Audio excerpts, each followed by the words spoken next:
بے نشانوں کا نشان مٹتا نہیں، مٹتے مٹتے نام ہو ہی جائے۔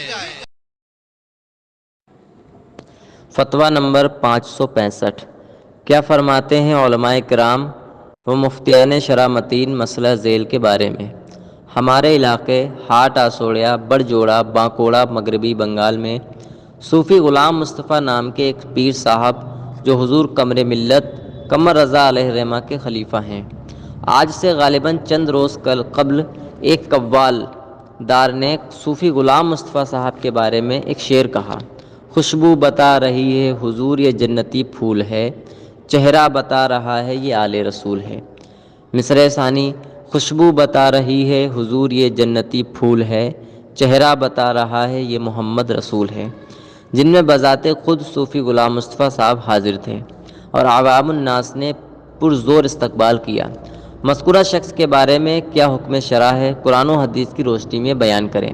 المستفتی مولانا ضمیر الدین رضوی، ہاٹ آسوڑیا بڑجوڑا بانکوڑا مغربی بنگال۔ الجواب: اللہم ہدایت الحق والصواب۔ سوال: زید، بکر، عمر جیسے فرضی نام سے کرنا چاہیے۔ اب جو حکم رقم ہو رہا ہے وہ برتقدیر صدق مستفتی واقعہ کی واقعیت کی بنیاد پر ہے۔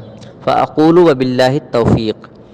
دوسرے شعر کے دوسرے مصرع میں لفظ یہ اس میں اشارہ کا مشار الیہ حسن یا ذہناً اگر شخص مذکور فی السوال تھا، یعنی یہ یا تو اقرار سے ثابت ہو یا قرائن ظاہرہ و سیاق و سباق و لحاق سے واضح ہو، مثلاً سابقہ اشعار سے اس کی منقبت و مدح سرائی ہوتی چلی آ رہی ہو، اسی ضمن میں یہ شعر بھی اس کی مدح میں پڑھا گیا، سامعین کا ذہن بھی اس کی تعریف و توصیف کی طرف ملتفت ہوا اور اس سے اس کی مدح و ثنا متبادر ہو رہی تھی، یا پڑھنے والے قوال نے شخص مذکور کی جانب اعضاء و جوارح سے حسی اشارے کیے، مثلاً ہاتھ یا آنکھ وغیرہ سے اس کی طرف اشارہ کیا، یا اشارہ حسیہ نہیں بلکہ ذہنیہ تھا، تو تمام لوگوں پر یعنی قوال و سامعین سب پر توبہ و تجدید ایمان، تجدید نکاح بشرط متزوج ہونے کے لازم ہے۔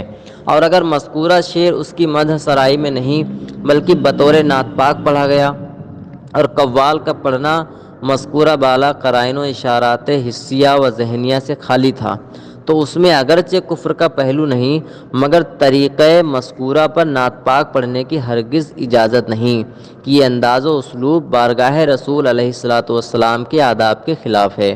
رسول و آل رسول، نبی و آل نبی یعنی نبی و غیر نبی کی تعریف و توصیف ایک ہی انداز و لہجے سے کرنا جس سے فرق مراتب نہ ہو خلاف ادب ہے، اور مروجہ قوالی ما مضامیر ہمارے علماء کے یہاں یوں بھی ناجائز و حرام ہے۔ توبہ و استغفار اس تقدیر پر بھی لازم ہے۔ ہر سخن موقع و ہر نقطہ مقام دارت، گر فرق مراتب نہ کنی زندگی۔ اللہ تعالی عالم۔